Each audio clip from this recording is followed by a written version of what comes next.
नमस्कार दोस्तों, आपका अपने YouTube चैनल पर स्वागत है। आशा करती हूँ आप सब अच्छे होंगे। हम भारत और पाकिस्तान मीडिया में राष्ट्रीय व अंतर्राष्ट्रीय मुद्दों पर डिस्कशन होता है, इसी पर मीडिया का रिएक्शन देखते हैं।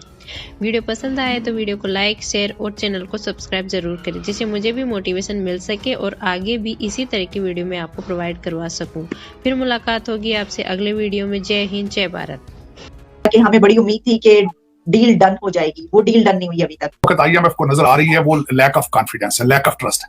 इस वक्त लोगों को गायब किया जा रहा है, किसी को पता ही नहीं है कि एक बंदा है तो है कहां। आईएमएफ वाले आए थे और उसके बाद बिना कुछ दिए चले गए, क्योंकि पिछले दौर के अंदर जो सबसे बड़ा जो उन्हें इशू ये था कि एक साल के अंदर तीन फाइनेंस मिनिस्टर आते रहे हैं और फिर जाती दफा जिस तरीके से इमरान खान साहब ने डीरेल की आईएमएफ की डील जो थी। हमारे पास कोई आए चलकर या फिर हम किसी के पास जाएं उड़कर, हम उससे जो है कुछ ना कुछ निकलवा ही लेते हैं। तो बड़ा इंपैक्ट है कि आईएमएफ के ऊपर जो भारत का इन्फ्लुएंस है, भारत की लॉबी जो वॉशिंगटन डीसी के अंदर है, उनका इन्फ्लुएंस है। आप लोग बिल्कुल फिक्र ना करें, मुझे पूरा यकीन है कि इसाक डार साहब ने यकीनन कोई ना कोई टोपी पहना दी होगी। फेटअप में भी उनका इन्फ्लुएंस था और उनका इन्फ्लुएंस वॉशिंगटन डीसी पूरे के ऊपर। इस वक्त मैं हमेशा कहता हूं, इजराइल की लॉबी के बाद इस वक्त दूसरी सबसे स्ट्रॉन्ग लॉबी वॉशिंगटन डीसी में इस भारतीय लॉबी, इंडियन लॉबी। मैं जनरली इस अप्रोच को रखता हूं, भाड़ में गया चाइना। मेरे को कंसर्न है उस देश से जो देश मेरा बहुत नजदीकी पड़ोसी देश है, जो मेरा अपना होता था। उन्होंने ये कहा है कि जी अपनी फौज का 20% बजट कम कीजिए, यानी कि गई भैंस पानी में।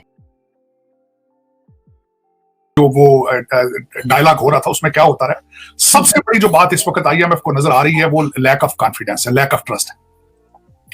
क्योंकि पिछले दौर के अंदर जो सबसे बड़ा जो उन्हें इशू ये था कि एक साल के अंदर तीन फाइनेंस मिनिस्टर आते रहे हैं और फिर जाती दफा जिस तरीके से इमरान खान साहब ने डीरेल की आईएमएफ की डील जो थी, उस पे वो ट्रस्ट फैक्टर है एक नंबर वन। और दूसरा सबसे बड़ा इंपैक्ट है कि आईएमएफ के ऊपर जो भारत का इन्फ्लुएंस है, भारत की लॉबी जो वॉशिंगटन डीसी के अंदर है, उनका इन्फ्लुएंस है। फेटअप में भी उनका इन्फ्लुएंस था और उनका इन्फ्लुएंस वॉशिंगटन डीसी पूरे के ऊपर। इस वक्त मैं हमेशा कहता हूं, इजराइल की लॉबी के बाद इस वक्त दूसरी सबसे स्ट्रॉन्ग लॉबी वॉशिंगटन डीसी में इस भारतीय लॉबी, इंडियन लॉबी।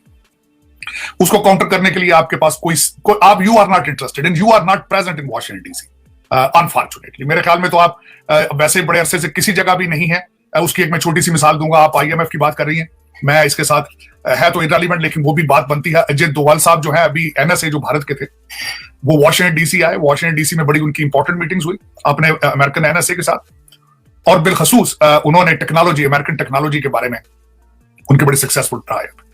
यूके गए, वहां पे उनको प्राइम मिनिस्टर उनसे मिला।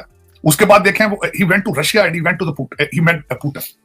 दूसरी तरफ आप कह रहे हैं कि आईएमएफ, आपका एनएसए मौजूद नहीं है इस वक्त, आपका you don't have any NSA. और जिस खूबसूरती के साथ आपने रशिया जाने में, अफगानिस्तान समिट में शामिल होने से इनकार कर दिया, और जो मैडम जहरा बलोच हैं आपकी फॉरेन मिनिस्ट्री की, उन्होंने उनसे जवाब ही नहीं दे पाई, वो जवाब नहीं दे पाई।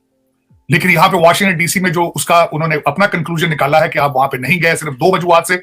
एक तो भारत की वजह से आप नहीं गए वहां पे, आपने हमेशा वो करना होता है जो भारत करे, आपने उसका अपोजिट करना होता है, एक ये वजह थी। और दूसरी वजह है क्योंकि आपकी आईएमएफ की अप्रूवल अभी वॉशिंगटन डीसी से होनी है, तो आप उनको नाराज नहीं करना चाहते।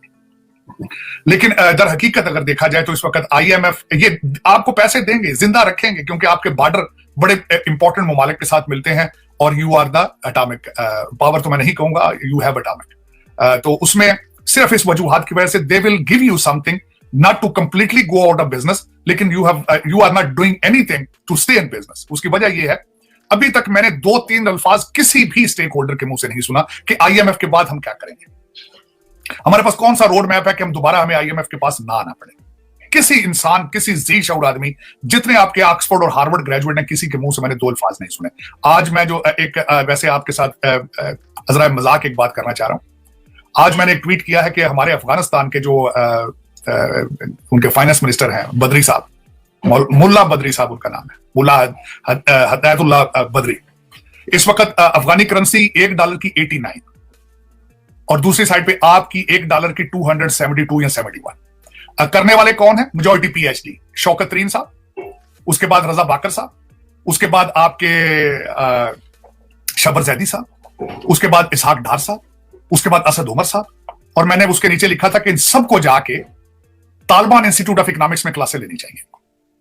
मेरा मकसद है कि एक मजाक भी, एक मजाकन भी, मैं कभी इस हालात पे कभी हंसता हूं, कभी रोता हूं। ये हालात कि आज अफगानिस्तान तालिबान जिनको आपने मदरसों में पढ़ाया है, जिनका मैंने नाम लिया है, हफीज शेख साहब का, ये सारे, ये तो सिल्वर स्पून लेकर, गोल्डन स्पून लेकर पैदा हुए थे भाई आईवी लीग स्कूलों में।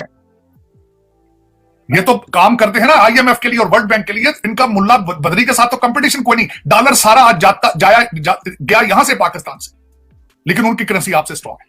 उन्होंने अगले दिन कहा है कि कोयला खरीद रहे हैं हमसे तो डॉलरों में खरीदोगे, रुपए हम नहीं लेंगे आपसे। लेकिन ये कि वो शर्म कहते, अब मुझे पूरा शेर याद नहीं, कहते शर्म हमको मगर नहीं आती।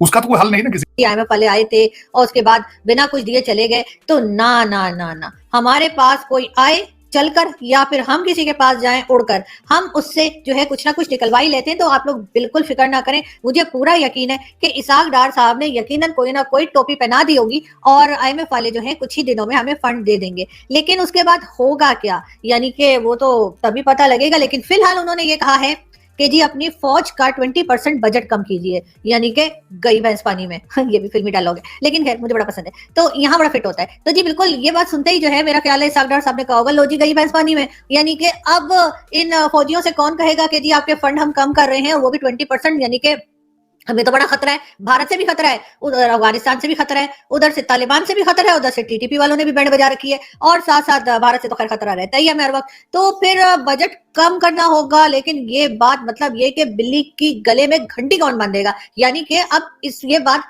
फौज तक पहुंचाएगा कौन कि जी आपका बजट हम कम करने लगे हैं और आपके बाकी भी जो फैसिलिटीज आपको दी जाती हैं, एक्स्ट्रा फैसिलिटीज जो आपको दी जाती हैं कि 4-4 गाड़ियां, अब मतलब बड़े लेवल की उसकी बात कर रही हूँ, आम सिपाही की नहीं, और इसी तरीके के बाकी आपके जो होते हैं ना अल्ले तलल्ले, अब अल्ले तलल्ले की हिंदी आती है ना, मुझे उर्दू आती है ना इंग्लिश आती है, ये आप लोग समझ ले, मतलब आलतू फालतू के, हाँ आलतू फालतू कहते हैं इसको, कि जो खर्चे हैं आपके वो बहरहाल ये कि आईएमएफ ने कहा है कि जी फिलहाल ना कीजिए और अगर करने तो अपनी जेब से कीजिए।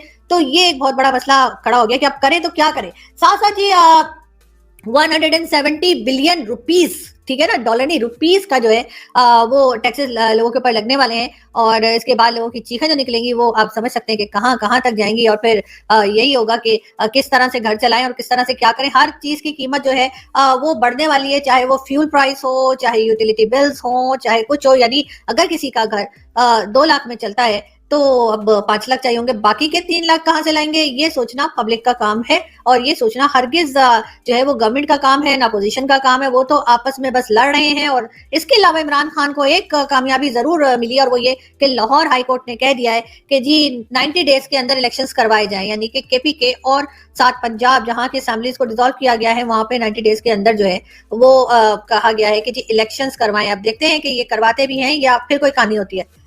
चीफ जस्टिस साहब ने कहा गैर मुल्की सरमायाकारों को भी पाकिस्तान के निजाम इंसाफ पर एतमाद करना चाहिए।